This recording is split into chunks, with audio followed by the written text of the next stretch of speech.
Talking about players' professional rock bottom, it's dirty business. The reason being is on the other end of this thing is an actual human being. This is someone's son. This could be potentially someone's husband. This could be potentially someone's father, someone's brother, so forth and so forth. This is an actual human being who clearly has their own hopes, goals, and ambitions in life. And we're hanging this up in the balance to analyze it. I think to further complicate this is to remember that there are things outside of football, and this person could potentially be doing great things inside of their personal lives, achieving new heights within their personal lives, while simultaneously having that proverbial brick wall be reached professionally. That leads us to today's discussion with Julian Okwara, former Notre Dame Fighting Irish, former edge/linebacker for the Detroit Lions, a guy that I think a lot of us were kind of intrigued when the Philadelphia Eagles actually signed him. And a lot of us were left wondering, what happened? What went wrong? How did Julian Okwara, a former third-round pick, a guy who was coveted as being athletically gifted, and definitely seems like the type of player that would fit like a Vic Fangio-esque scheme, how do we get to this point? How is this player in this exact moment? All right, guys, like a quarterback in a road environment who can't hear and is trying to get a silent snap count off, we're about to accelerate this conversation, guys, and jump right into it. Are you guys ready? Ball! Julian Okwara is part of two distinct football regions and storylines, if you will, when it comes to the pipelines into the NFL. So the first one is really the West African pipeline into the NFL. Sometimes you'll hear it referred to as the Nigerian pipeline into the NFL. It includes a lot of West African countries. So you're talking about places like Liberia, Ghana, Togo, Nigeria. I think even Cameroon would be a part of that equation. It's been a long time since I've taught a classroom or been in one, guys, but pretty confident those are some of the larger countries in West Africa. It's that pipeline to the NFL. And there's a lot of players that you may not realize are coming out of that pipeline. I mean, you got players such as Brandon Ayuk, who comes from that pipeline.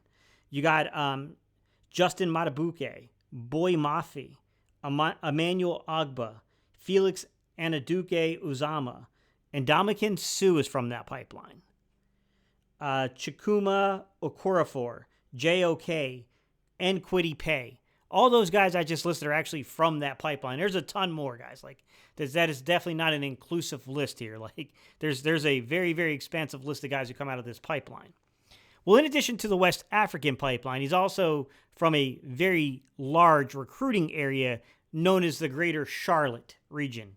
So in North Carolina, or just really honestly, when you break up the demographics for college football recruiting, what you will get is these subsections of areas, normally done by area codes, the Norfolk in that area, the 757. You'll get these different area codes, these different areas of recruiting, and Charlotte is definitely one of those major hubs. And I'll just give you an example of some of the guys that came out of that area. The big guy, Jordan Davis, right? Gary Bradbury, the center for the Minnesota Vikings. Former, I think he was a top 10 pick. I think he was 6 overall, but Akeem Ekwonu played left tackle for NC State, plays currently for the Carolina Panthers. Daniel Jones and Sam Hartman and Will Greer, who's currently on the Philadelphia Eagles. And if you remember this name from college football back in the day, but Chris Leak was coming out of Charlotte, North Carolina. Drake Mays out of Charlotte, North Carolina. Then you get guys such as, these are former NFL players, they're kids who end up spending time in Charlotte and become a part of that greater geographic area for recruiting. So think of Thaddeus Moss, Randy Moss's son, Moose Muhammad III, Musin Muhammad, son. All those kids, all those areas, that's where it comes from. Even Landon Dickerson. If you guys talk to Philly Jim, another content creator within the Philadelphia Eagles, he was teammates with Landon Dickerson in high school, and they played out in Hickory. Hickory's it's not proper Charlotte, guys. I mean, it's a pretty good distance away from Charlotte, but in the geographic sense of recruiting, it is considered part of Charlotte's kind of landscape there. So even Landon Dickerson comes out of that area. So I mean, he's coming from two kind of really important pipelines, that West African pipeline and then also that Charlotte, North Carolina pipeline.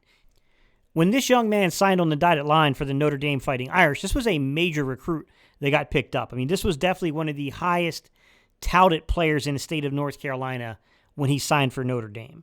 So right from the jump, this young man had a pedigree for football. And obviously it helped that his brother Romeo Okwara also came out of Charlotte, also as part of this larger conversation about the West African pipeline, but also went to Notre Dame and then eventually got drafted and actually he went undrafted if I'm not mistaken, but ended up playing in the NFL for a while for the Detroit Lions.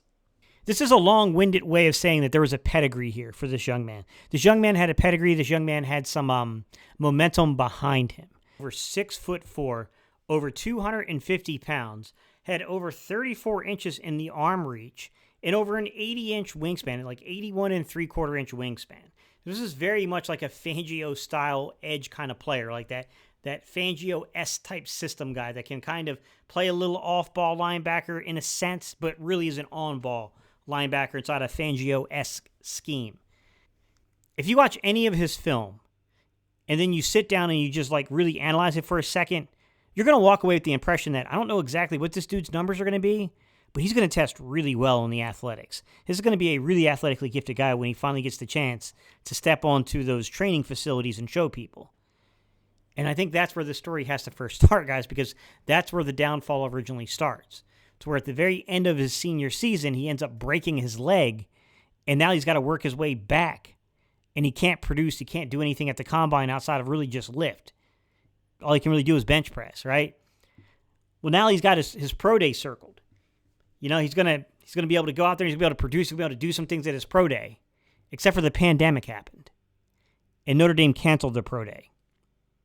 So now he has this professional pro day where he runs. And he runs pretty well at his professional pro day. I mean, he shows that this guy is a really good athlete. But he walks from that pro day, away from that pro day, and he says, listen, I'm disappointed because just a year ago I was running in the 4.4s. This is a disappointing time for me, even though it would have ranked among some of the best.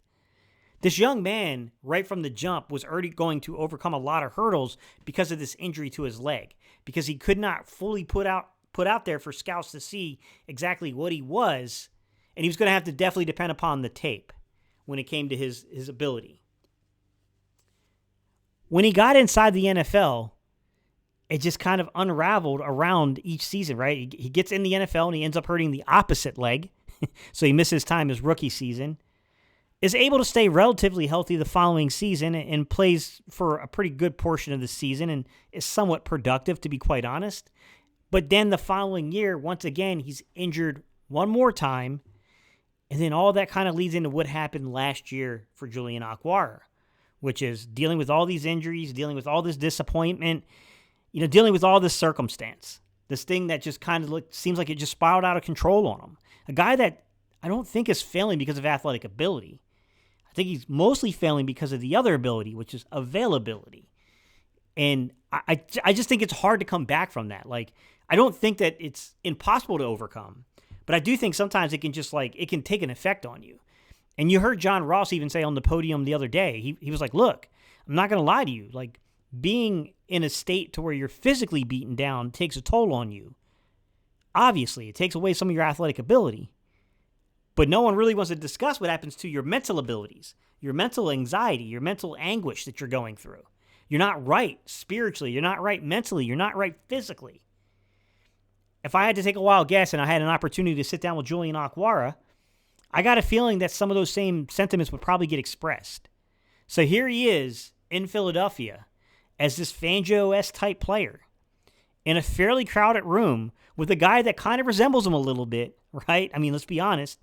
If we really take a look at what we did in the third round this year, and we look at Jalix Hunt, I mean, from a body frame standpoint and what they are physically, they kind of resemble one another, right? I mean, it's an interesting situation.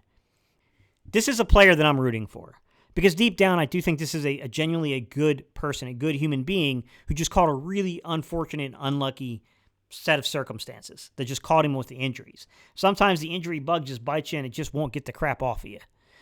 And I think that's what we're dealing with Julian Okwara, is that we could talk about all the twitchiness that he shows on film. We can talk about the fact that, he showed you at times that he had a pretty relentless pursuit, a pretty relentless motor. I don't think that any 250-pound edge player is going to be specifically special in the run game. However, I will say that he played bigger than his size and he gave effort in the run game. And, he had some examples where if he's in the right scheme, he could be productive doing that. This is an interesting one I don't know if I can project him, honestly, to the 53-man roster. I think something has to happen, right?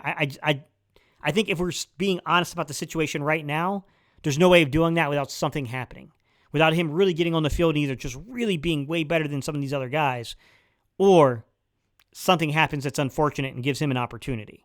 Like, it's really hard to project it. But what I will say is the way the NFL, because of the pandemic, shaped the practice squad rosters and the call-ups. When you get a guy who's got experience in the NFL and has, rushed an actual NFL quarterback and has played against actual NFL tackles, I mean, that is a valuable guy to be able to use some call-ups on. That is a valuable guy to have on your practice squad. So while I don't necessarily feel comfortable projecting him right now, right this second to the 53, I'm rooting for him. I'm hoping he finds a way for that. I do think that there's a reason to suspect that he could be one of these guys that when you're trying to fill out the back end of your roster and you're looking at guys that if an injury occurs, you're looking at guys that if you just, young guys just not ready yet, but you're not going to waive him because someone's going to pick him up. But you need a veteran guy that you can do a couple call-ups for until you get the young guy up to speed. I think Julian Okwara fits that mold. That's where I think Julian Okwara is a fit for the Philadelphia Eagles. All right, guys, let me know your thoughts down below. If you want to see a little bit more in-depth breakdown of the player that we're all talking about under the, the radar here, kind of undertoned here in this discussion, if you want to see J-Alex Hunt's breakdown, I did that right here, and I'll link it for you. And if you want to join the Cerebral Football community, I would love to have you join. Just need you to click right there and subscribe. All right, y'all. Peace. I'm out of here.